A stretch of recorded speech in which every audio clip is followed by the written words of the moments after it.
বেলদাতে আন্তর্জাতিক মাতৃভাষা দিবস উদযাপন কমিটির পক্ষ থেকে পালিত হলো ভাষা দিবস। শুক্রবার সকালে শহীদ বেদিতে মাল্যদান, আলোচনা সহ নানা অনুষ্ঠানের মাধ্যমে দিনটি পালিত হয়।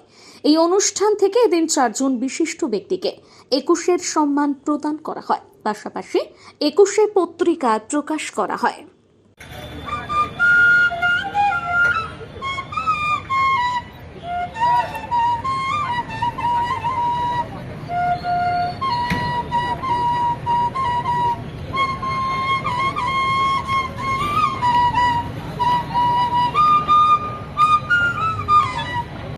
প্রতি বছর 1952 21শে ফেব্রুয়ারি দিনটাকে আমরা স্মরণ করি, কারণ এই দিনে ঢাকা বিশ্ববিদ্যালয় প্রাঙ্গণে রক্তের গঙ্গা বইয়েছিলেন জব্বার, রফিক, সালামরা।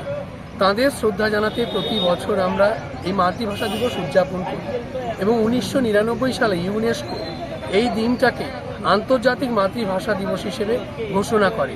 সেই দিক থেকে এবার তার রজত জয়ন্তী বর্ষ চলছে। ফলে আন্তর্জাতিক মাতৃভাষা দিবস আমাদের বাংলা ভাষাকে কেন্দ্র করে, তাই বাংলা ভাষাভাষী মানুষ আমরা এই দিনটাকে মর্যাদার সঙ্গে প্রত্যেক বছর পালন করি।